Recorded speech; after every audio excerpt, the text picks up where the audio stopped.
एक दफा का जिक्र है कि एक छोटे से गांव में एक किसान रहता था। वो बहुत मेहरबान और मददगार था और गांव वाले उसे बहुत इज्जत देते हैं थे। एक दिन वो अपने खेतों में काम करने जा रहा था। खेतों के रास्ते में एक पुराना कनवा पड़ता था जो सालों से वीरान पड़ा था। गांव वाले इस कनवे से हटते थे, डरते थे, क्योंकि एक जमाने में ये कनवा एक ताकतवर जादूगर के कब्जे में था। जादूगर के बारे में कहा जाता था कि वो अपने दुश्मनों को कनवे में कैद कर देता था और वो कभी बाहर नहीं आते थे।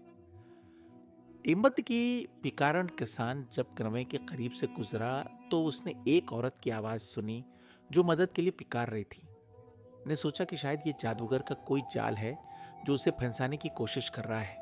लेकिन जब यह आवाज 3 दिन तक मुसलसल आती रही तो किसान का दिल पसीज गया। चौथे दिन उसने हिम्मत करके कनवे में झांक कर देखा।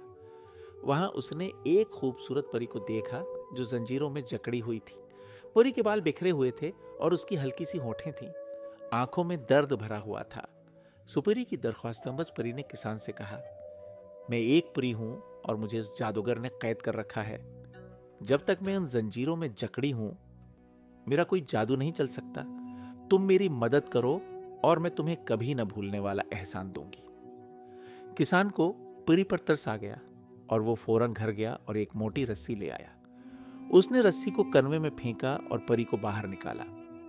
जादूगर का खात्मा।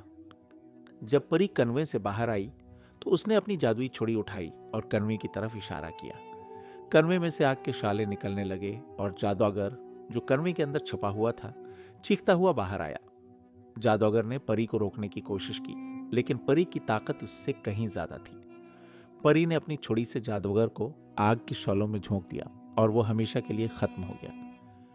अतः परी का तोहफा परी ने किसान की तरफ देखा और मुस्कुराकर कहा, तुमने मेरी जान बचाई है और मैं तुम्हारा शुक्रिया अदा करती हूं। जब भी तुम्हें मेरी मदद की जरूरत हो मुझे बुला लेना। यह कहकर परी ने किसान को एक चमकती हुई अंगूठी दी और कहा, जब तुम मुझे बुलाना चाहो तो यह अंगूठी अपने हाथ में रखें, हाथ में पहन लेना, मैं फौरन तुम्हारे पास आ जाऊंगी। इसके बाद परी आसमान की तरफ उड़ गई और किसान अपने घर वापस चला गया। भेड़िए का हमला जो कुछ दिनों बाद किसान अपने खेतों में काम कर रहा था कि एक खौफनाक भेड़िया वहां आ गया। भेड़िया किसान को देखते ही घबराया और उस पर हमला करने लगा। किसान बहुत घबराया हुआ था, लेकिन अचानक उसे परी की बात याद आ गई। इसने जीप से अंगूठी निकाली और अपने हाथ में पहन ली। फौरन ही परी वहां मौजूद थी। सेम्परी की मदद परी ने अपनी जादुई छुरी उठाई और भेड़िए की तरफ इशारा किया। भेड़िया एक झटके के साथ जमीन पर गिर गया और हमेशा के लिए खामोश हो गया। किसान ने परी का शुक्रिया अदा किया और परी ने मुस्कुराकर कहा, तुमने मेरी मदद की थी और मैं हमेशा तुम्हारी मदद के लिए हाजिर रहूंगी। ये कहकर परी वहां से चली गई।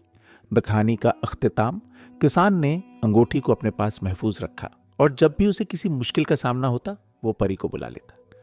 परी हमेशा उसकी मदद करती और किसान की जिंदगी खुशियों से भर गई। गांव वाले भी किसान को एक हीरो की तरह मानने लगे और वो हमेशा उसकी मदद के लिए तैयार रहते थे। कहानी का यह सबक हमेशा याद रखा गया कि मेहरबानी और हिम्मत कभी बेकार नहीं जाती।